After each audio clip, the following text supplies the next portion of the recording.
Hi, Claire, Christine, Jen, Vanessa, and Sarah. I hope you're all doing well. Let's get into our next Show Up 6 strategy. This one is all about setting ground rules. So I don't know if you remember it or not, but when I started these videos and I started this whole program, one of the ground rules I set for myself was I wanted to shoot some video a little bit away from my desk. So I'm just in another part of the house and thought it might be kind of fun to just change the backdrop a little bit and talk with you a little bit differently where I'm not behind my desk all the time. You know, it's these little ground rules that we set for ourselves that are designed to stretch us. They move us forward. They don't have to be anything really big or grandiose. It's whatever it is that is important to us. The whole idea behind setting ground rules is that when we know the rules, we know how to play. When we know how to play, then we don't have to walk on eggshells. We don't have to question our moves or our motives in any way, shape, or form, simply because we know what the expectations are. I don't know if you're someone who likes to play board games or card games, but that's something I've been getting into a little bit more recently. You know, having a game to play where everybody is clear about the rules just makes it a little bit different, helps you move forward. I mean, one of the things that was really fun for us down at the beach with the handful of friends I was with was that at the end of the day, we ended up playing Uno. Right? And then we ended up playing a version that one of my friends called Screwno. I don't know if you know this or not, but it's like, if you've ever played Uno, there's this draw 4 card. And so you could put a draw 4 on top of a draw 4 or a draw 2 on top of a draw 2. And so you just keep moving that along. So whoever doesn't have that card, they could end up drawing 8, 12, 16 cards, whatever that was. And it made it fun. Like, it was a little variation of the game in which we could all laugh about and how we were playing the game. When it comes to our careers, what are the rules that you're setting for your career? And what are the rules that you're setting for your life or your relationships, whatever they may be? What I have found in what it means to show up is that when we're really clear about the ground rules, that moving forward and navigating gets a whole lot easier. And I got better at this in my career as I got older. I don't know if 50-year-old John would have shown up as 30-year-old John. In fact, I remember when I first started teaching, I was so excited just to have a job. I just wanted to go in and do really good work. And the thought about promotions or things like that, while they were certainly in the plan, they weren't things that I was immediately thinking about. And one of the things I loved about being a classroom teacher was that when those kids walked into a room, those were my rules. And we agreed on them. I remember one year with my middle school students, and I taught middle school mathematics. My kids walked into the room and I said to them, I want to just share with you a few rules that I want to set with you. And if we can all agree on them, you and I are going to have a great year. So here's the thing. I want you to come into this room fully knowing everything you're going to expect every day. So I want you to know I'm never going to give you a pop quiz. I hated them when I was a student, and I'm not going to give them to you now. I will always let you know at least one day ahead of time for a quiz or 2 days ahead for a test, at least. And typically I tend to give quizzes halfway through or a third of the way through the chapter, and you'll always get a test at the end of the chapter. And that way then you can come into the room and you just know that you're never, ever, ever going to get a quiz. I want you to know that respect is really important to me. And respect means for ourselves, for each other, for the environment. I had a student set my classroom on fire one year. That was kind of interesting. And that if we respect each person and everything in the room, then our space gets to be ours and we get to treasure in that.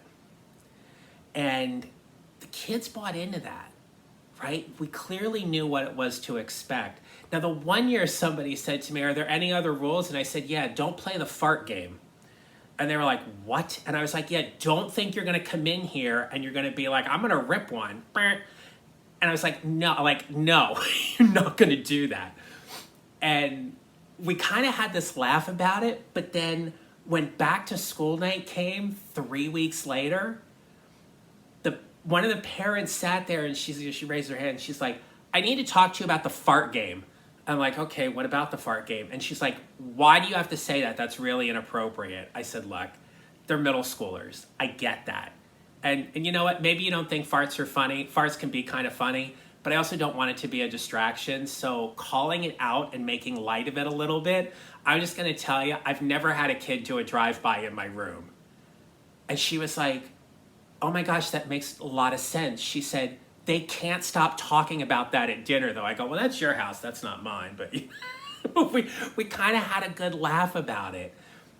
But the kids knew how to play.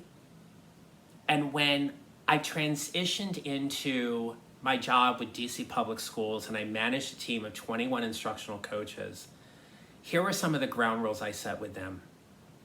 I told them right off the bat that when I came to their schools, that I wanted them to show me their building, show me their teachers and their students, and that for the first month, I was going to do a lot of listening. I wasn't going to ask a whole lot of questions, but I was going to listen a lot, and I was going to ask questions for information. And that at the end of that time, we would talk about what kind of plans we wanted in place. I wanted them to talk freely with me about what they wanted to share, what they wanted me to learn. And I wanted to start building this partnership with them, that even though I had a supervisory component to their job, that I wanted them to feel like they weren't, in front of me or behind me. I wanted them to be alongside of me in a true partnership in what that was. When it came time to evaluate them, they knew the metrics. They knew the rubrics, what we were working with. And so there were never any surprises when it came time to giving them an evaluation on what they did or what they didn't do.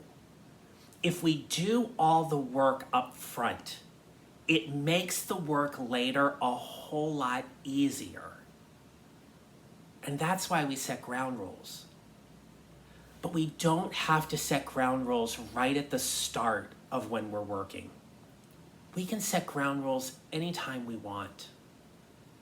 We can set ground rules if we're leading a team meeting. We can set ground rules with our direct reports. We can even set ground rules with the people to whom we report to. I know that throughout this challenge in the first month, a lot's been coming up for you. And we've had some conversations around things that you want to talk to people about, or things maybe specifically related to your brand and how you are showing up. One of the ground rules that you all set when you came into this was to work really hard on what it means for you to show up, and how these conversations are going to help you be a better leader, a better employee, a better manager, whatever that may be. So this week and next week is really an opportunity for us to get clearer on what the ground rules are that you want to set for your career. It's also a great opportunity to talk about the ground rules that you want to set for your life, or maybe your relationship, whatever they may be. These are not meant to be overwhelming or stressful. Again, you get to decide what the ground rules are you want to set, whatever they may be. So I wrote a few things down here just to kind of take a look here, right? So what are some of the things that hold us back from setting ground rules? The number one thing that holds us back from setting ground rules is fear. We are all heart-centered leaders in this challenge. And so when we care more about the other person, when we want to make sure that we're not hurting someone's feelings, we're not saying the wrong thing, setting ground rules could be one of those obstacles or hurdles that are in our way where we hesitate setting a ground rule for fear about how that's going to be received. Is that going to seem too aggressive? Are they going to think I'm being obnoxious or pompous or sanctimonious or whatever word you want to put in there? They're all thoughts. How we show up authentically in these moments is designed based on how we are building the relationships with the people we work with day in and day out, the customers we serve, the people whom we lead, and the people we report to. If it's really important for you to advocate for your career right now, how are you showing up to do that? What is the ground rule that you're going to set? I'm going to call out Jen for a minute because Jen posted a great video in our Facebook group around an interaction she had with a healthcare professional and why she didn't necessarily say something right there in those moments. One of the ground rules we can set for ourselves is that I'm never going to let anyone disrespect me. Or if anybody comes at me and I believe them to be aggressive, I'm going to take a pause for a moment and ask them, what did they mean by that? Or what are they doing? These are the things that when we set these ground rules, it's about how we advocate for ourselves and what we want and what we are trying to do day in and day out that make us lead our best lives and our best careers. The ground rules can be anything you want them to be. There is no framework or structure. It is entirely up to you. You may set a ground rule that you're like, I go to bed at 10 o'clock every night, or I'm going to go to bed at 8 o'clock every night. Right? Maybe that's the rule you're setting. Maybe the rule you're setting is, I'm going to make a more concerted effort to make sure I get 7 to 8 hours of quality sleep each night. Or the ground rule is, I'm going to shut my email off at 8 p.m. And if people are trying to get a hold of me, they can call me, or I can just wait till tomorrow. I had a boss in a previous job who had a very high-profile job leading the assessment division for Washington, D.C. And one of the things about working for D.C. government that I particularly struggled with was, and we have to go back about 10 years, but there's this whole idea that you had a BlackBerry, right? And they would hand you the BlackBerry and they would go, you are supposed to be on this 24 hours a day. And I just reacted to that right away. I said, yeah, that's not going to happen. And they were like, excuse me? I'm like, no, there is certain times when I am not going to be responding to emails. If you're emailing me at 11 o'clock at night, that will get answered first thing in the morning. So I had navigated over to the superintendent's office, and my assessment director, we were going through some test security issues. You can definitely Google it and read about it online and things like that. But DC was getting ready to release a report about a breach in test security. And my assessment director happened to be in church on Christmas Eve, emailing the superintendent because a report was coming out in the Washington Post on Christmas Day. And she looked at me and she said, do you think that's bad of me? And we were talking about this afterwards. She's like, do you think that's bad of me? And I said, it is not my place to judge you on how you do your job and how dedicated you are. But if you're in church on Christmas Eve and you need to answer an email, you need to take that up with God.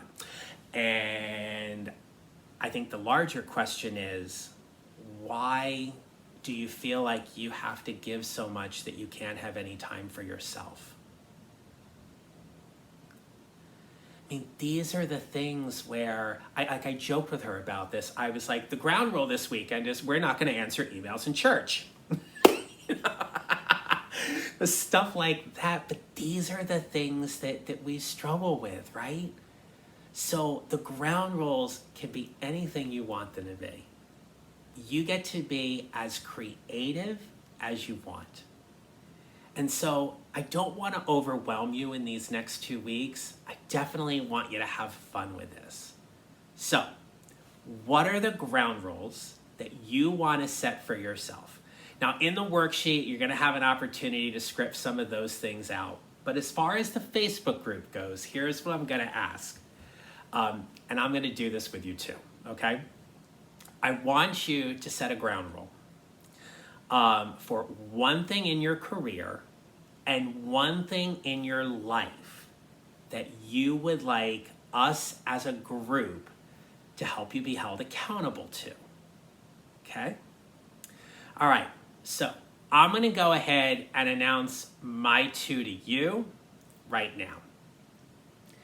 So the first thing is that I am going through a little bit of shift in my business, and I'm letting a service provider go who was helping with me with some social media strategy.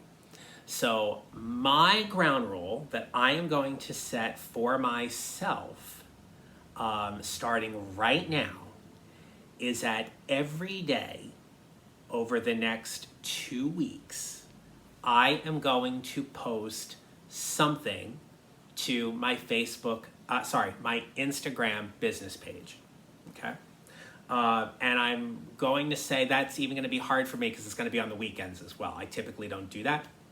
So every day, starting now, I'm going to post something to the business page on my Instagram at John Yarrell Coaching, because that makes me a little uncomfortable in some ways, but I'm going to get out of my own way and do this, right? So the ground rule here is going to help me move forward. The other thing is that I am also going to make a commitment to you that I am going to, I have a treadmill downstairs, very thankful for that, and that I'm going to walk on it 4 times a week for a minimum of 20 minutes. All right, so that is what I am giving you as far as my ground rules for my professional as well as my personal. So what are yours? Go ahead and drop them in the comments below. We are going to be talking about this a lot this week. So ground rules, remember, are designed to help us move forward, help us play, figure all these things out. And in my case, they're designed to help me get out of my own way a little bit, right? So whatever yours are, I welcome you to put them in. Remember, how we show up matters. Make it a great day. All right, talk to you later. Bye.